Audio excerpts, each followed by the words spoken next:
Halo semuanya, sekarang kita akan melakukan onboarding atau melakukan deployment untuk access point 263 serta 362 ke aplikasi Ekit. Nah, di sini pada device saya sudah terinstall Huawei Ekit. Kemudian kita pilih Huawei Ekit untuk menjalankan Huawei Ekit. Kemudian pilih service dan pilih deploy now. Nah, sebelum saya melakukan deploy, di sini sudah ada jaringan yang terhubung ke internet. Jadi di sini ada switch unmanaged Huawei untuk terhubung ke internet. Lalu kedua access point 362 dan 263 ini sudah terhubung ke switch unmanaged tersebut. Kemudian kita akan melakukan deployment kedua access point tersebut yang sudah terhubung ke internet melalui switch unmanaged ini. Kemudian kembali ke aplikasi Ekit, pilih deploy now. Kemudian pilih SME Network dan pilih Next. Lalu pilih Deployment Mode. Nah, pada menu Deployment Mode, kita dapat memilih dua buah mode. Yang pertama adalah Wi-Fi Deployment, dan yang kedua adalah Deployment by Scanning Code.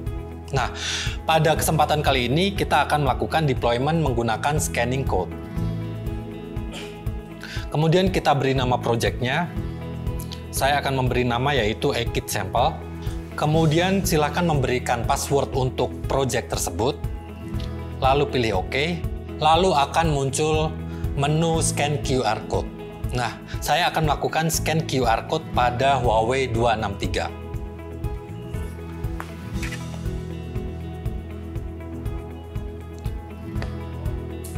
Kemudian akan muncul notifikasi bahwa scan berhasil atau scan successfully. Kemudian pilih scan more dan pilih finish. Kemudian akan nampak konfirmasi scan device bahwa ada satu access point yang sudah di-scan. Lalu pilih next. Kemudian akan melakukan device onboarding dan access point 263 ini akan melakukan onboarding ke aplikasi Ekit kita. Access point 263 ini untuk melakukan onboarding harus terhubung ke internet agar dapat masuk ke aplikasi Ekit yang ada di device saya. Nah, di sini untuk onboarding sudah selesai, kemudian pilih finish. Setelah device tersebut sudah selesai ter-onboarding atau sudah di-onboarding ke dalam Ekit, maka device tersebut akan muncul pada bagian network devices. Pada bagian network devices, kita bisa melihat ada berapa device yang sudah masuk ke project kita. Di sini hanya ada satu device. Kemudian kita dapat melihat detail dari device tersebut. Ada manajemen IP address, kemudian ada IP public, serta ada CPU usage. Kemudian di sini kita dapat melihat status radio. Terdapat frekuensi band untuk 2,4 GHz yaitu statusnya enable, dan untuk 5 GHz juga statusnya enable. Kemudian pada menu project ini kita bisa melakukan device upgrade apabila kita ingin melakukan upgrade firmware dari device-device kita. Kemudian juga kita dapat melakukan Wi-Fi optimization dan juga Wi-Fi management. Sekarang saya akan menambahkan satu device lagi yaitu access point tipe 362. Kemudian saya akan menggunakan mode deployment yaitu scan QR. Kemudian pilih tanda tambah atau plus pada sudut kanan atas. Lalu scan QR pada access point 362.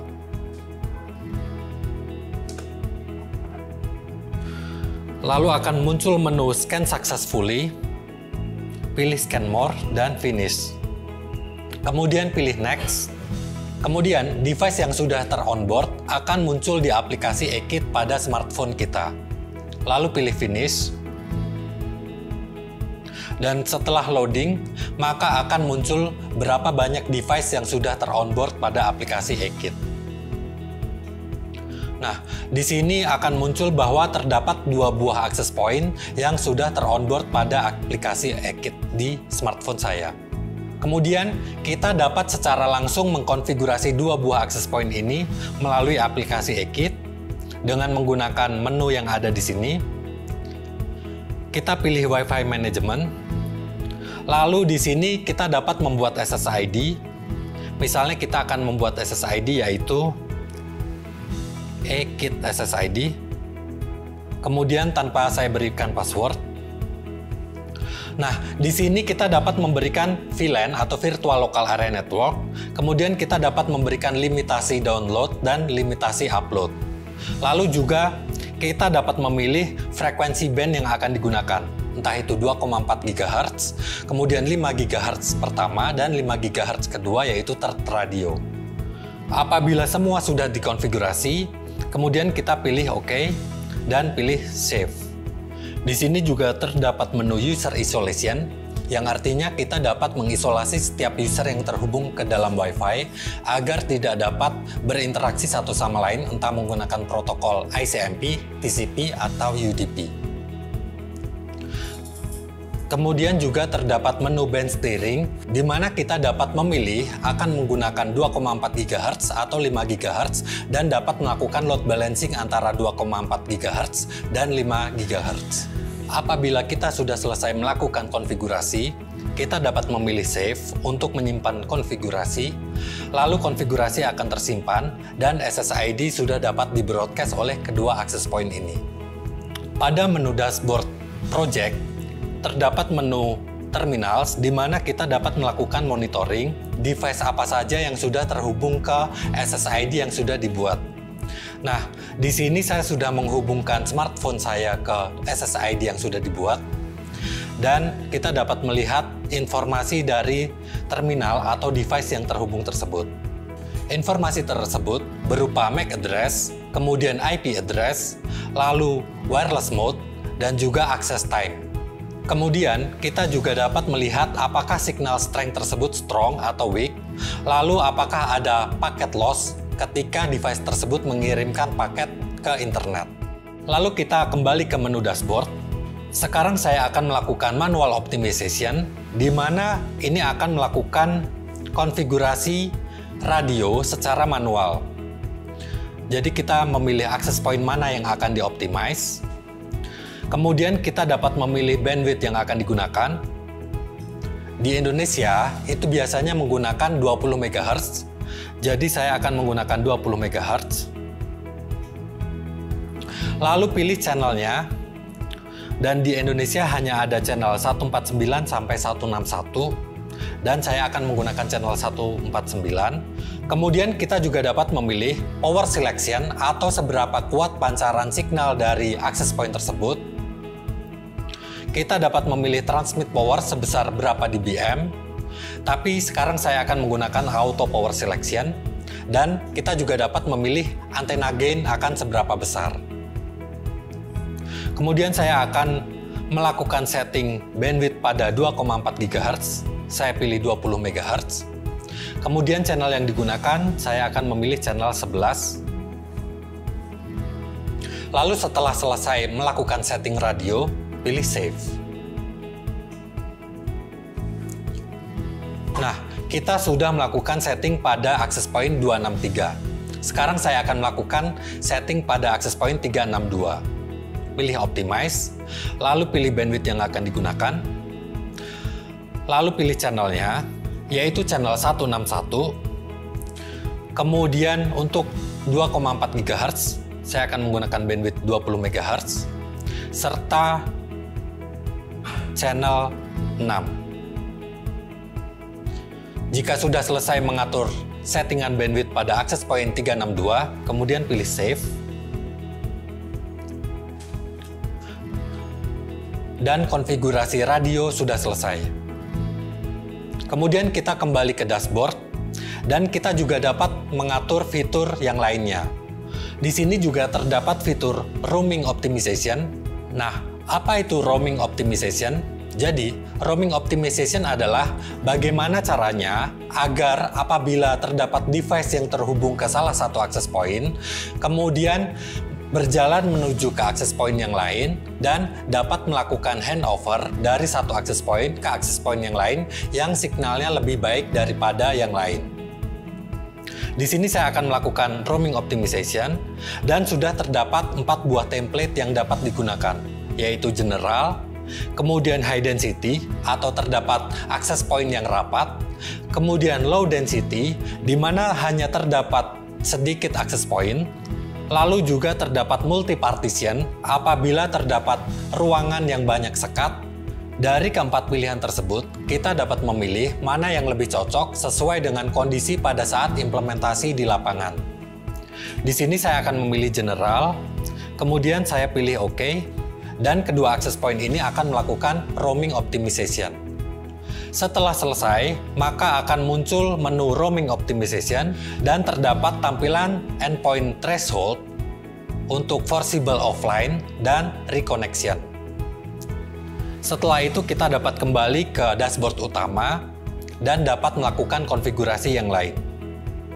Nah, kurang lebih seperti itu. Kita dapat melakukan konfigurasi radio, kemudian kita dapat melakukan optimization, entah itu menggunakan manual optimization, serta roaming optimization. Kemudian juga terdapat menu-menu lain apabila kita ingin mengkonfigurasi settingan yang lain. Setelah kita melakukan konfigurasi dan optimisasi, lalu kita dapat melihat kondisi bagaimana terminal terhubung ke Wi-Fi, apakah ada perubahan atau tidak. Nah, di sini juga terdapat menu Wi-Fi Health Check, di mana kita dapat melakukan apakah SSID yang sudah di-broadcast kondisinya bagus atau tidak.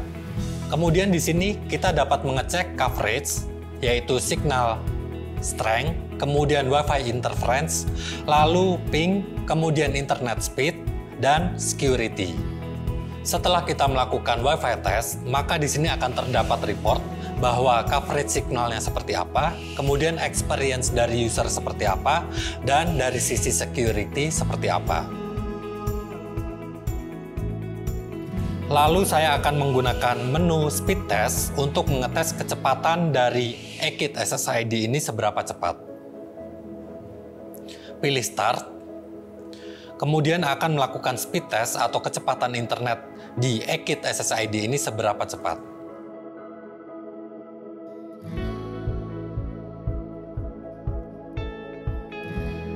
Di sini saya sedang melakukan speed test untuk upstream dan downstream.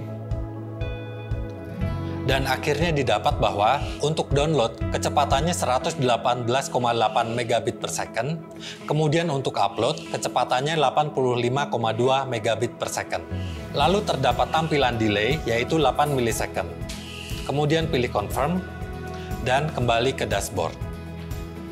Kemudian, terdapat menu topologi, di mana ketika kita klik, maka akan muncul topologi kedua access point ini seperti apa. Nah, di sini ditampilkan bahwa kedua access point terdapat pada satu network yang sama, dan keduanya terhubung ke internet.